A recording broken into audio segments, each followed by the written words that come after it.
Hello, welcome back to Tactical Tuesday with Johnny Tiger on June 1st, 2021. This will be the last episode for our Being Attacked from Behind series. Originally, I was just going to do 3 episodes, but then I decided to give you guys a little bonus episode, this one, because it's just as important to know what different types of attack? Is it a threatening grab of the shirt? Is it a choke around the throat? Or is it smacking above the head? It's important to know what to do in each scenario. But it is equally important to know how to stop being on the defensive and actually go on the offensive. So today we're going to talk about that. There's several do's and don'ts, and I'm going to give you guys little suggestions, ideas, principles on how to deal with someone when they're behind you. Always keep in mind, as we mentioned before, when you're being jumped from behind, you have two most important things that should be occupying your mind. One, create distance. Two, turn around. You either want to run away if you think you can outrun the person, and you just keep running forward. Don't let them be right behind you. Then that's the best, right?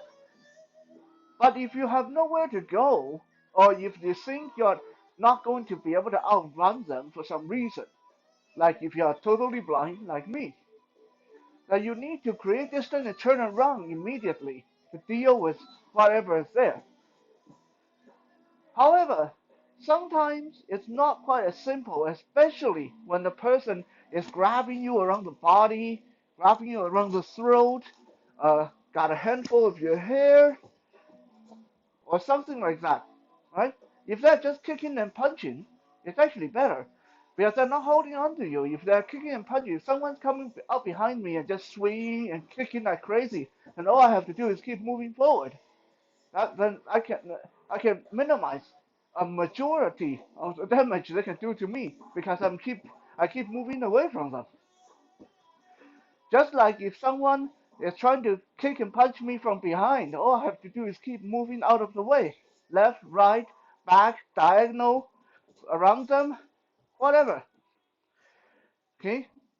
But what if you are restrained and you can't actually move out of the way? You can't create that distance. Then you need to take the fight to them. And today I'm going to show you how. Because there's a right way and the wrong way to do this. One of the most common mistake, and we talked about ways you don't want to do, defend yourself when someone's behind you, things you don't want to rely on. The stomping on the foot, bad idea. The kicking of the groin, equally bad idea. The elbow to the body, bad idea. The poking of the eye, bad idea. But today I'm going to show you how to turn these bad ideas into good ideas, into something that can actually work. You see, each individual techniques on their own is a bad idea because they have such a wide margin of failure. If I hit someone with my elbow when they're behind me and they're super tough, and I hit them again, and I hit them again, and they keep choking me, I eventually going to lose this contest. I'm going to go unconscious and drop dead or fall down.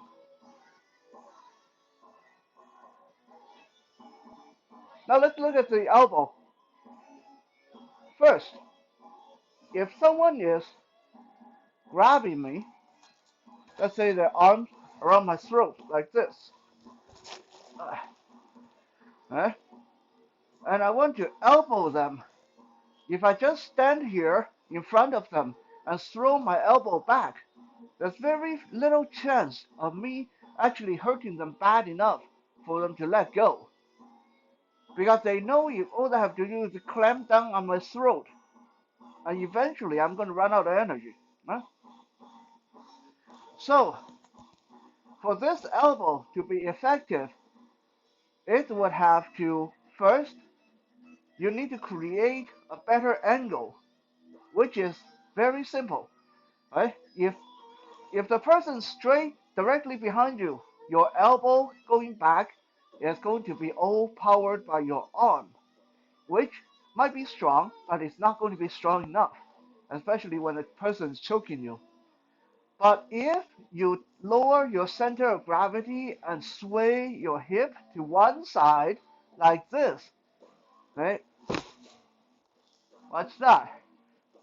This, just using the arm versus this, throwing my whole body into it just by lowering my hip and swaying to the side. Boom.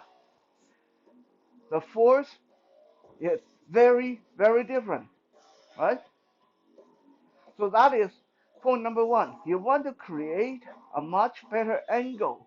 We're going to talk about this more when it comes to eye gouging. Another thing that we say is a bad idea. So changing the angle, making your elbow hit very, very hard. And then we're going to the next point. You never want to stop at that one technique. Right? You want to follow up. You want to follow whatever you do. And this is not just for fighting someone behind you. This is for fighting in general. Whatever technique you do, there should always be planned to follow it up. If you choose to grab someone, you better have a plan what you're going to do after you get a hold of them. If someone grabs your wrist and you shake them free, you better have planned what you're going to do after you get free. Right? If someone is attacking you and you kick them in the groin, you better have a plan what you're going to do after you miss or after you connect. There should always be follow up. There shouldn't be a pause after the technique until the threat is not there anymore. So, following that logic, if the person's choking me, I do my nice little dip and sway to the side, elbow into the belly. Right there, it's not going to be enough for me. Okay? After I hit with the elbow, my hand is already ready to whip down into the groin. So it's an elbow into the belly, hit into the groin, and then hit into the face as I turn around. All done with one hand, elbow, groin, face. Elbow, groin, face. All done with one hand. Okay, so you want to follow through until you can turn around or get away.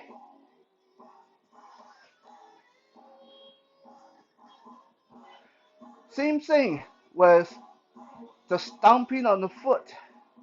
As I said, there's a lot of origin, a lot of reason why that can fail, but we can make it to use it to our advantage. Okay, let's say someone is grabbing me around the throat, and I stomp on their foot. If I'm just relying on this foot stomp, it might not work. But what if by stomping on their foot, my goal is not to make them let go of me? What if my goal is to locate their foot? Then the whole scenario becomes different. Once I locate this foot, I dip my hip down, elbow into the belly, hand go down, finding the leg, clawing the inside of the thigh, finding the groin, squeezing the groin, keep hold of him as I turn around, right? Once I find that leg, once I find that foot, I know what I need to do to work with what I have. I'm not relying on stomping that foot to get me out of the chokehold, but I do rely on stamping that foot to make sure that I know where the foot is, the leg is, the ankle is, the knee is, the groin is, and to work from there.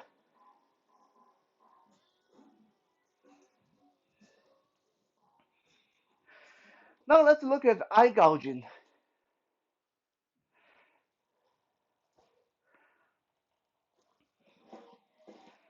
let's say someone, again, choking from behind. And by the way, it doesn't always have to be that arm around the throat choke from behind. Can be a hair grab, can be a lot of things. I'm just always using that because that's the easiest for me to show you guys on the training, my little training partner over here. Uh, Otherwise, I can't really get you guys to see all the stuff of what he's doing. Okay, so arm coming across in front, choking. From here, I already mentioned trying to get someone's eye, nearly impossible. Okay, this is a training dummy. It's not actually really choking me, right? And it's not evading intentionally. But watch me trying to get his eye. No way, just not going to work, right? So what we want to do is when someone is choking us, we want to move closer before we tackle the eye. Move closer before we tackle the eye. So if I just reach out for the eye, that doesn't work. Okay, we already seen that. So what if I do my shuffle dance, elbow groin? Now he's in pain. Now he let go. I'm halfway turned around. Okay, let's do this in slow motion. Arm around the throat. I duck my hip, shuffle to the side, elbow into the belly, hand, fist into the groin. He let go or he loosened up. I twist to the side. And from here, boom, both thumbs into the eye. Okay? I'm not going to stand here and try to reach behind me for his head, for his eye. I'm going to wait until I hit him in the belly, hit him in the groin. I turn halfway around and uncoil myself. Complete the turn, both thumbs going into the eye. Okay? If he can still fight after that, then he is way better man than I am. Now, let's move on to talk about using your self-defense tool, such as a pocket knife or a tactical pen, or whatever you choose to carry on you.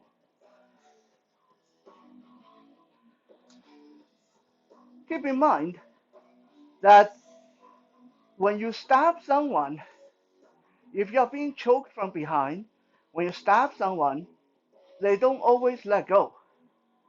Okay? Especially when there's a lot of adrenaline going. A person can actually take being stabbed many, many times, not feeling it. They might still die 3 minutes later, but meanwhile, they're going to choke the living daylight out of you. Okay, so don't count on this fatal stab to make them let go. Yeah, don't count on this slashing on the arm to make them let go. Yeah, a lot of time when they don't feel it, it's not going to work. So if someone got a hold of me from behind, arm come around in the front, choking me across the throat, okay, and I need to extract my tool, my self-defense tool. When is a good time? First, let's talk about when is a good time. When he's pulling me back, should I just reach in my pocket? No, because he is going to expect something at that point, right? So if he's choking me, I try to reach for my pocket, his other hand is going to come up, and now I'm stuck. My arm being grabbed. I can't get at my weapon unless I use my left arm to reach across. Okay? This is yet another reason why it's always good to carry two self-defense tools. One on the right where your right hand can access, one on the left where your left hand can access. Or just carry it somewhere along the center line. On the necklace, behind the lower back, on the inside of the leg, where both hands can reach and get. Right? So I don't want to immediately reach for my weapon or tool when the arm is choking me. I want to either fake falling down, and as I fall down, I very naturally reach down, looking like I'm going to brace myself, and then extract the weapon. And while I'm down here, I can go to work on his leg, on his kneecap, right? Or we fall back to our good old standard. Shuffle dance to the side, elbow, groin, and once I turn around, weapon is out, tool is out. Against his jugular, against the bottom of his throat, against his face. Okay?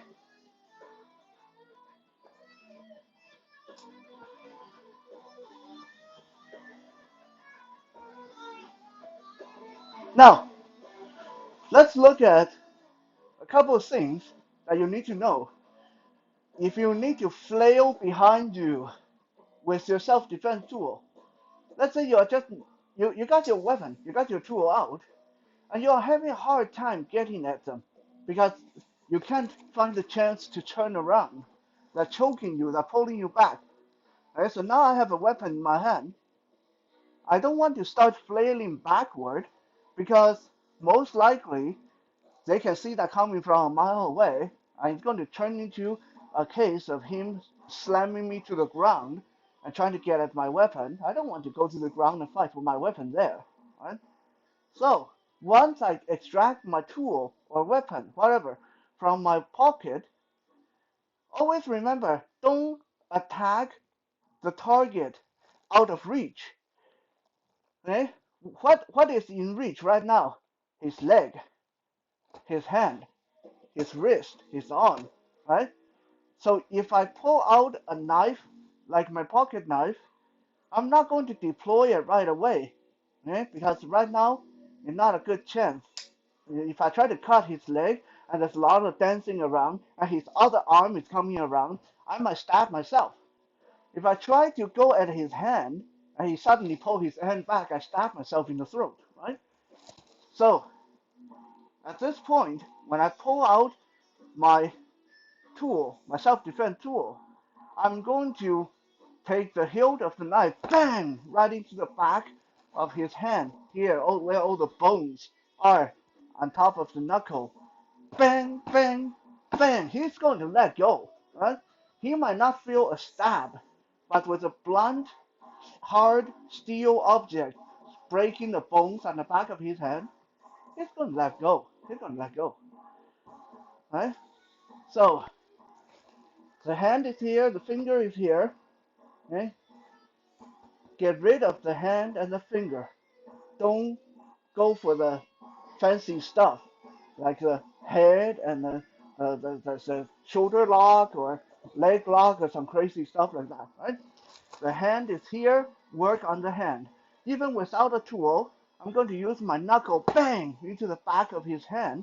As soon as he loosens up his grip, I'm going to fish for one of the fingers and break the finger while turning into him. Right? Work on the hand. So we got our weapon, our tool in our hand. Let's change this up. Let's say he used an underarm grip like this. Right? He used an underarm grip like this, holding me, restraining me, and I need to extract myself. If I flail back, a lot of people's inclination is if your knife or your tactical pen is in your right hand, you want to flail back from the right shoulder. Okay? That is not a good idea. Why is that not a good idea? Because if I flail back and miss, and he get a hold of my arm, okay, if he get a hold of my arm, now my arm with my knife in it, my hand with my knife in it, is trapped against my own neck.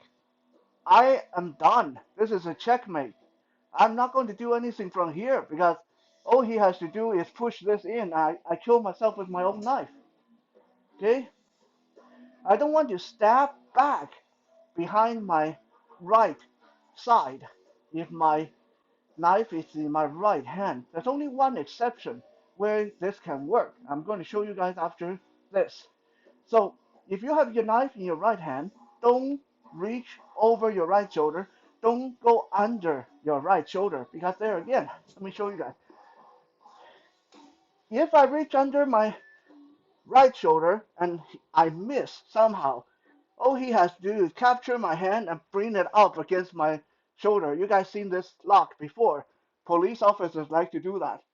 Jam your hand up behind your spine, and now you're in a very bad position. Okay? So, even though it is counterintuitive,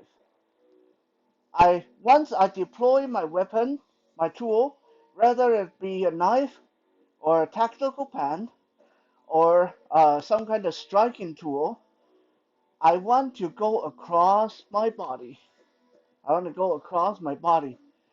Reason one, when I go across my body, when I go from right to left, I can use the torque of my body to make this hit a lot harder than if I just flail back over my right shoulder with my arm. Okay? Also, watch this. Sometimes you guys might not have thought about this. If I flail over my right shoulder, it barely gets his face. Right? If I flail, if I go around my left shoulder, there's way more reach. Really strange because a lot of people are going to think that right arm go over right shoulder. That's closer, shorter distance. You should have more reach. But when you, yeah, I have the back to the camera so you guys hopefully can see my arm. When you go over like this, your reach is very limited. You can't even really straighten your arm that much. Human body doesn't move that way very well. Versus if I go around this side, I have a lot of force, I have a lot of extension, even though I am going around my own chest and shoulder. Okay? So once you extract your tool from your pocket, you want to fight that urge to start flailing back on the same side. Rather, you want to go around the left, go across your body, go across my body. So with the knife in my right hand, I will go through my left shoulder, over my left shoulder, or under my left armpit, head, torso, right? Versus if I do the same side, barely reaching the head, and torso, it's even more awkward. Okay, so reach across, don't flail backward. There is one exception to this rule, which is when you hold your tool in a commando grip, which means the point come out your pinky side.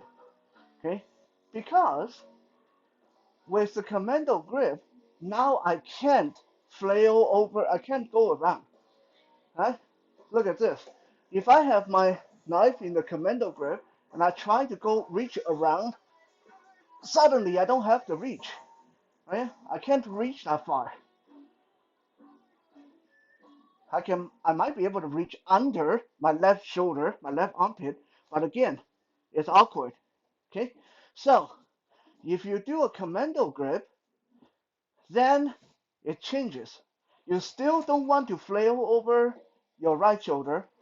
If the knife or tactical pen is in your right hand, you still don't want to go under your right armpit. Instead, some of you might have seen this coming already. We do our little shuffle dance, dip and shuffle to the side, and then drop our hands straight down. The knife or tactical pen go right into the kneecap, go right into the thigh, go right into the groin. Okay? Down, down, down. I can do this repeatedly, like that. Right? So, simple sum of rule, some rule of thumb.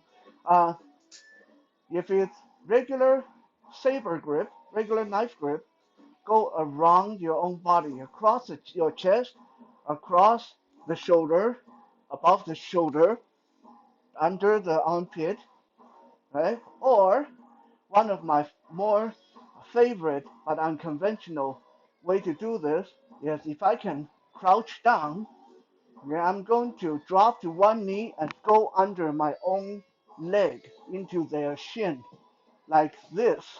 Okay? Once they let go of me, I'm going to change level. I'm going to drop to one knee and go immediately down into the ankle, into the shin, into the thigh, and come back up. Right? So it should never look like flailing over one shoulder, flailing under one arm like that. It should never flail like that. It should be very smooth across, across, down and through and across like that. Commando grip, very simple. Dip, shuffle to the side, drop the arm into the groin, into the leg, into the knee, whatever.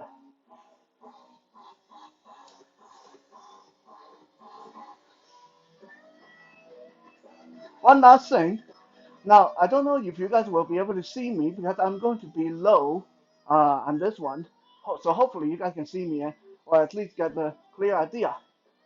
Let's say the person behind me somehow get me to fall down. Right? Get me to fall down. And while falling down, I extract my tool, my knife. Now what? Now what? A lot of people will come straight up like this, which is okay. But the problem is the person is going to be ready for you. They come straight up like this. You might stick them with your knife, but they're going to, their hand can reach your face, the knee can reach your chin, the leg can kick you, right? This is, and you're down here. You don't have a lot of way to move around. So rather than coming up from the ground straight into all that trouble, even though I have my knife, I'm going to, from the ground, I'm going to shoot in and curl my body around their leg. Okay, I'm going to curl around their leg like I'm a snake and staying low. This way they can't kick me, their arms can't reach me. If they have a knife in the hand, they'll have a harder time getting at me. And once I'm here, I already have a knife in my hand. I go to work on the kneecap, on the ankle, on everything I can reach down here. Right? There's so many intricacies in how to turn around and how to deal with threats behind you, with weapon, without weapon, with grapple, without grapple. I hope today's episode and the previous three episodes give you guys a rudimentary idea on what we're dealing with when it comes to attacks from behind. If you enjoy these daily videos, then why not check out the Johnny Tiger Experience podcast? I have just released episode 75, and there you will get all these self-defense, martial art, music, all these goodies, just with much better sound quality and in more details. So you can get it on any of your podcasting platform, Apple Podcasts, Spotify, Amazon. Just search for Johnny Tiger Experience Podcast and join the fun. Thank you for checking out today's Tactical Tuesday. We'll be back again tomorrow for Wisdom Wednesday. For now, have a good night.